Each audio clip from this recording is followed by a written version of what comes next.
اللہ کے رسول صلی اللہ علیہ وسلم فرماتے ہیں کہ میں ان الفاظ سے اللہ کی حمد و ثنا بیان کروں گا جن الفاظ سے آج تک کسی نے حمد و ثنا بیان نہیں کی.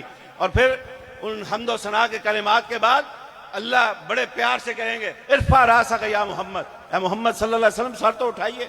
فقل یسمع لک، آپ بات کیجئے، ہم آپ کی بات سنیں گے.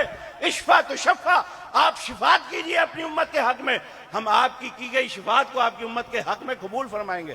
اور خود نبی مکرم شفیع معظم علیہ الصلوۃ والسلام فرماتے ہیں اللہ میری شفاعت کو میری امت کے حق میں قبول کرتے چلے جائیں گے. اور جس کے دل میں رائی برابر بھی ایمان ہوگا اللہ اس کے حق میں بھی میری شفاعت کو قبول کر لیں گے.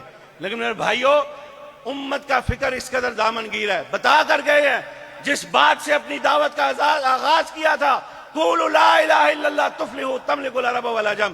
امتیو، توحید سے غداری نہ کرنا، توحید سے بے وفائی نہ کرنا. ہر شے اللہ چاہے تو معاف کر دے، ہر گناہ چاہے اللہ تو معاف کر دے. ان اللہ لا یغفر ان یشرک بہ ویغفر ما دون ذلک لمن یشاء.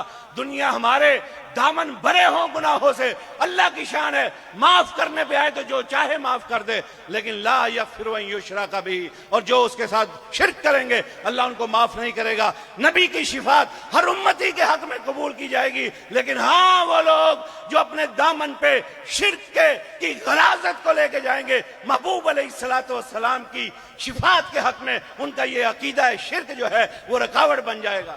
تو میرے بھائیوں، وہ نبی، وہ شفیع معظم جو ہماری فکر کرتے رہے، پتھر کھائے لیکن دعائیں کرتے رہے، اور جن کو ہمارا مفاد، ہماری فوز و فلاح اپنی جان سے بڑھ کر عزیز تھی، ہمارا ایمان، ہمارا عقیدہ، اس کے لیے وہ فکر مند تھے. قرآن اس کا تذکرہ کرتا ہے. اور اگر وہ اپنی دعوت کے ذریعے ہمیں بتا گئے ہیں توحید سے بے وفائی نہ کرنا، تو میرے بھائیوں اس کے باوجود ہم اپنی زندگیوں میں شرک کی غلاظت میں ڈوبے رہیں، اور کل ہماری نجات، ہماری مغفرت میں ہمارا یہ عقیدہ رکاوٹ بن جائے، تو در حقیقت ہم نے اللہ کے رسول صلی اللہ علیہ وسلم کی جو فکر تھی ہمارے لیے، ان کی جو رؤوف الرحیمی کی صفت تھی ہمارے لیے، ہم نے اس کا حق ادا نہیں کیا. تو آئیے وفا کریں توحید کے ساتھ، اور وفا کریں اس سید البشر کے ساتھ کہ جس نے ہمارے عقیدے اور ایمان کی فکر کے ساتھ ساتھ ہماری نجات اور فوز و فلاح کی فکر کرتے ہوئے یہ پیغام دے دیا توحید سے غداری نہ کرنا، یہ تمہاری نجات اور مغفرت کے لیے رکاوٹ ہے،